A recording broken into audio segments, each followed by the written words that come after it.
बहन, जीजू कैसे हो आप? क्या सरप्राइज दिया आप दोनों ने आके तो। कंचन देखो कौन आया हमसे मिलने के लिए। नमस्ते दीदी। भाई, मम्मी पापा कहाँ हैं? कहीं दिखाई नहीं दे रहे। माँ माँ तो तुमने बताया नहीं माँ कहाँ गई है? मैंने से बोला था कॉल करके आपको इन्फॉर्म करने के लिए। अरे वो मम्मी जी ना 4 धाम की यात्रा पर गई है। अरे नहीं नहीं, तुम्हें पता नहीं है ढंग से, तुमने बताया नहीं होगा। वो बुआ जी के पास गई है। बुआ जी आई थी ना हमारे पास थोड़े दिन रहने के लिए, तो वो उनके साथ चली गई। उनका मन नहीं लग रहा था यहाँ पर। 1 मिनट, 4 धाम की यात्रा या फिर बुआ जी? पहले तुम दोनों ना सोच समझ लो, फिर जवाब दे देना, क्योंकि तुम दोनों पति पत्नी को तो खुद ही नहीं पता कि एक्चुअल मम्मी का है। आपको कोई मिसअंडरस्टैंडिंग हो रही होगी। देखो, बुआ जी यहाँ पर आई थी, उन दोनों के बीच में कुछ बात चल रही थी, तो इसे पता नहीं है। मेरे को सारी सच्चाई पता है कि वो दोनों कुछ प्लान करके और 4 धाम की यात्रा पे गए हैं दोनों को। तो बस वो ही सब हो गया और कुछ नहीं। जी दीदी, वो मैं भूल गई थी, इतने काम रहते हैं ना।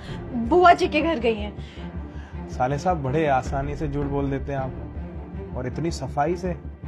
आपको पता नहीं कि 4 धाम की यात्रा कब से चालू होती है और कब खत्म होती है? और इस मौसम में और इस सीजन में तो 4 धाम की यात्रा होती भी नहीं है। हो सकता है बुआ के घर गई हूँ। साक्षी, बुआ को फोन करना। हाँ, ये तो बेस्ट आइडिया है। मैं बुआ को फोन कर लेती हूँ, भी पता लग जाएगा कि मम्मी कहाँ पर है। बहन देख, मेरी बात सुन, फालतू में क्यों उनको परेशान करना। मैं कह रहा हूँ ना, मेरी बातों पे ट्रस्ट नहीं है तेरे को। साक्षी, तुम्हारा भाई ना एक्टिंग कर रहा है। मम्मी इसको खुद भी नहीं पता कहाँ है। क्यों, झूठ तो नहीं बोल रहा? क्या मतलब? क्या? मम्मी जी कहाँ है वो मैं बताता हूँ आपको। मम्मी जी,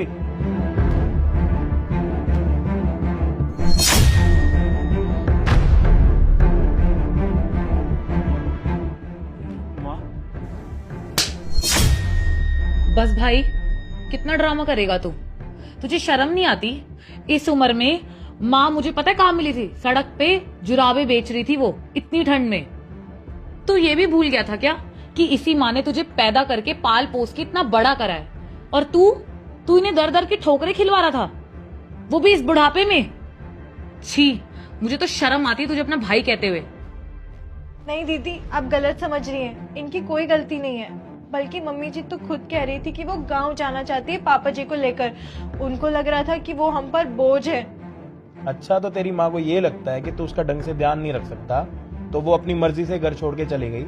अरे उनकी उम्र देख ले, बेशरम, तेरे को शर्म आनी चाहिए। और तू मेरे पास रोता हुआ क्यों आया था कि मेरे को अपना बिजनेस करना है, मम्मी पापा का नाम रोशन करना है, मुझे पैसे दे दो जीजू, मैं ना आपको 1 साल में वापस कर दूंगा, डबल रिटर्न कर दूंगा।